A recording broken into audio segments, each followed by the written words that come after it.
Shooting it raw? Yes. Shooting it raw.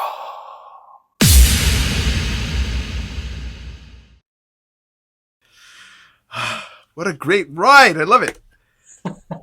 You're fun. Boom. Okay. Now look, this is a very different kind of photo. It's a landscape of it looks like a favela. It looks like basically really intense, dense housing taken from a top, maybe from a roof, like say, basically photographing a very, very dense sort of housing area of all these houses together and all roofs going sloping downhill. Behind is this massive slab of could be granite or rock or sandstone. I don't know what it is, but anyway, so it's a mix of very, very urban. Then there's a vein of trees. Then there's like the slab of stone, and it's just an interesting juxtaposition. I mean, maybe it's Brazil. I don't know. What am I looking at? I'm delighted you know what a favela is because I'm coming up with a lot of walls when I am. What you're looking at is Rosina Favela in Rio. It's the Oh, largest wow. favela in all of Brazil. So why is that picture there? Yeah. Have you been there? Have you been to Rio?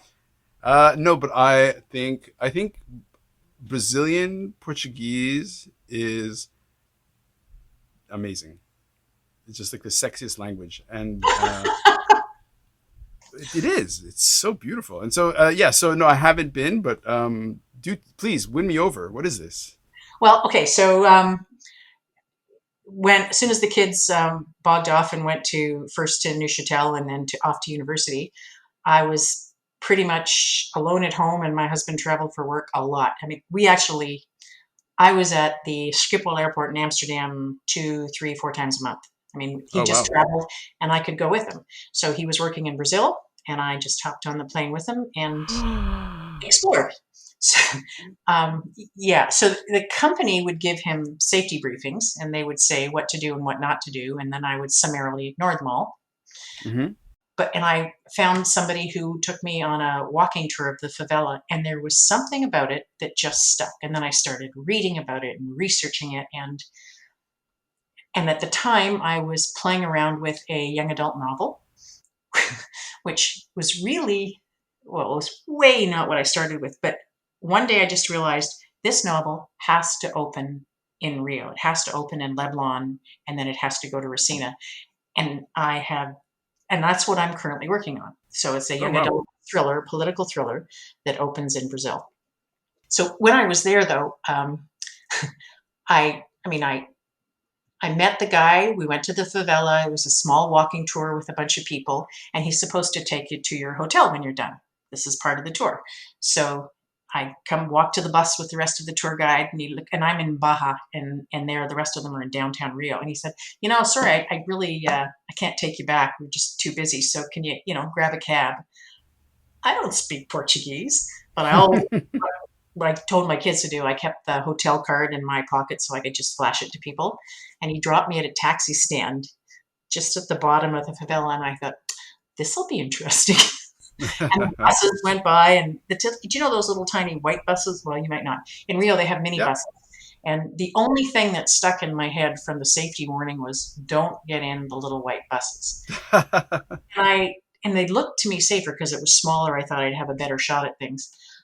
But I listened, and it was the same week that the American girl and her no, French girl and American boyfriend, or vice versa, were kidnapped, and Oh. they were driven over across the bridge, and yeah. So Oh shit. yeah, kind of do stuff like that. Just kind of Okay. yeah. But anyway, that all worked out fine. But Rio was so stunningly beautiful, and Racina was so interesting that it just stuck in my head. And now I am living every day as I'm doing my edits in Rio, day after day, day after day. Mm-hmm. Mm-hmm.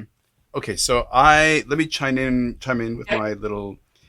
I leave Hong Kong, landed Canada, end up in BC, decide to go up the grouse grind, which if you Oh yeah. visited UBC, you know to go up the grouse, Mhm. and that day was a holiday, so there were lots of tourists, and there are a lot of Brazilians now in Vancouver. Tons of Brazilians. Wait, each time I say Brazil, the siren goes off. Oh, you're just. Anyways, so I go up a Grouse Grind, and then I meet some different people, and one of the people I met was this woman from Rio who works online, so she works remotely, and so long as she's in the same time zone, Yeah, she can work anywhere. yeah, absolutely. So she was just like in BC for a little bit just to experience BC, and she was just telling me about the magical quality of the city. And since you opened that door, and look, as somebody who's experienced who you are with your life experience and everything, or why don't you try to dive into that? Well, what is it about the city, or what is it about the whole essence of it that you think captured your imagination? That's a good question. I think it's probably the combination of the stunning beauty, the sense of little bit of danger, totally frustrated with the levels of poverty, and then you lay on top of that the political situation, which I understood more when I came back and started researching, and it was just this big, beautiful mess. Mm-hmm. So when we arrived in Rio from Amsterdam, it was late at night. I had never heard of a favela. I knew nothing about it. I was just along for the ride. But we're pulling in, we're driving from the airport through the city. We're heading to Baja, which is sort of south of Rio proper, Barra, in case I'm not saying it properly. And I look up and I said, "Oh my God, that's gorgeous!" There was all these twinkly white lights in these. Because Rio is very, very hilly, and you've probably seen those opening shots from all the movies with the Christ the Redeemer statue and things like that. It's super hilly, but the favela is all as the picture shows, lots of little cement boxes actually, and every Mm-hmm. one of them has lights on at night. So you look like you're looking in a fairyland, and it just caught my imagination. And I said to the driver, "Oh, that's gorgeous. Where is that place? Where can I go visit it?" And he wouldn't answer me. It was like, "Oh no, no, no, no, you can't go there." But then it just got things started imagination wise. But there's more about Rio, though. It's also part of my childhood. I have family there, but not in Rio, but in Sao Paulo.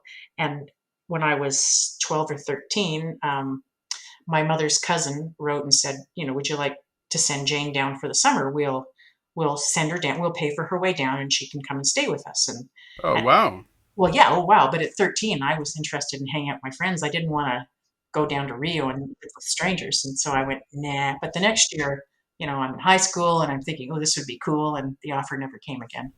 But that's Uh, okay. But so it's family, it's beauty. In Rio, I hired a tour guide, like one that would actually take me and show me places. She wanted to show me all the sights in the city, but I wanted to see the forest and the jungle. And so that's what we did. We went, she wasn't really dressed for hiking, but she took us as far in as she could to the wilderness. And as a kid, I mean, the Amazon River, National Geographic, all I yeah. wanted to do was go down the Amazon and look for piranhas and, Yeah. anacondas and all those wonderful things. But bucket list still to do. Nice. Like so on grouse, Uh-huh. the sort of happy accident of meeting those, the people from Brazil and from Mexico, and so we're talking about how there's this perception of it being super dangerous, right? And they're just like, yeah, if you pay attention to the news, it's dangerous. But it's just like, but like, if you go to the library, you're not going to get in danger because it depends where you go. It's like, according to them, it's like if you go to where the hot spots, and you find yourself in those circumstances, like you take one of the white minibuses or whatever, then yeah. But Yeah, but I'm going to say yes and no because if you, again, part of my research, the average Brazilian, according to the research that I've been doing regarding Rio, to be authentic, mm-hmm. will pay to have their car bulletproofed. So that Oh doesn't wow, strike me as safe. Plus, when my yeah, kid went to school in Neuchâtel, there was a kid there they were a Canadian kid, but they had been posted in Rio. And I said exactly the same thing. I said, "Whoa, wow, is that a safe place to live?" This is way before I'd gone. And he said, "Of course it is. I mean, I don't wear my nice jewelry or watches when I'm driving and the car is bulletproof, but it's safe." And I'm thinking, You don't understand the whole meaning of safe. So yeah, I think you get used to things, but I will say that I sort of agree. I was living in the Middle East during 9/11. Yeah. Oh wow. Everybody I know freaked because they thought I was in grave danger, and I didn't feel like I was in danger. So, and I actually Where in don't. the Middle East? Dubai. In Dubai. Right. Right. Dubai. Okay. Yeah. So the news was volatile, and my kids are living, they were at boarding school in England, and my husband was traveling all over the world, and he actually got grounded because of 9/11. But we felt that the news, just as you said, escalated the sense of urgency and danger. Or Hmm. I really wasn't aware. I was riding my bike places and doing things I probably shouldn't, as per usual. I don't know. I don't know. I mean, it's like for example, I was born in Jerusalem. I've spent lots of time in Israel. I want to talk to you about that sometime when we're not doing this. Well, you can talk to me whatever. You can talk about anything. This we're Well, just talking. so I'm part of this book that starts in Jerusalem will actually go to Tel Aviv, and I'm not sure Oh, if I actually have to go there or not. But anyway, you were born in Jerusalem. Do you know when I was a kid, my dad said, so he's Norwegian Lutheran, Mom's Church of England, and they just assumed I would be what I was. But my dad was really cool, and he sat me down one day when all my friends were getting, you know, the Catholic Church thing that they have to do at a certain age, communion. But he said, most of the world is not Christian. And I said, oh, really? Because I lived in a little white Anglo-Saxon town in Oakville, Ontario. And he said, before you decide your value system for the rest of your life, you should know what's out there. So he sent me off, I swear to oh God, wow. to figure out, to study Judaism, Buddhism. And I mean, we didn't have synagogues and mosques in my town, but I had to read. We had a library. And I remember it took me about a month and a half, and I came home and I announced that I was going to become Jewish because that made more sense to me. And my mother, my mother was just, ah! I thought, okay, well, there you go. So I've had this sort of fascination with it for the rest of my life. That's awesome. Yeah. Well, so one of the experiences that I had was I was living on the border between Israel and Lebanon. Literally, I could throw rocks across the road, and then there was the fence, the security fence, and there was Uh-huh. the minefield and all this stuff. But I could throw a rock across the border into Lebanon, and Oh, at the wow. time Israel was withdrawing forces from Lebanon, from northern Israel, from the Lebanese area, and oddly enough, where I was staying felt very safe and secure. It Yeah. was quite quiet. It was very rural, very remote. So the sense of safety, like there were times when where I've been in Brooklyn, for example, or your sense of safety. There are areas in Vancouver which are supposedly yeah, some of the areas here, like with the tent cities and everything, it's like Vancouver's own favela. Like it's Yeah. Fair dinkum. Yeah. So how old were you when you left Israel? well, the first time when I was one, Oh, okay. my parents, yeah, when I left when I was one, but I've gone back and forth. Like in my 20s, I lived there for a few months, and Really cool. Okay. sure. Well, enough about me. Let's move on to the next photo.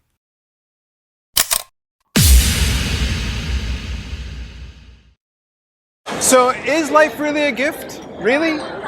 Can you make every second count? That's the whole point of the podcast. So, if you like what you've seen and you're inspired, because that really is my mission, then please give it a like, subscribe, and share. Shooting it raw? Yes.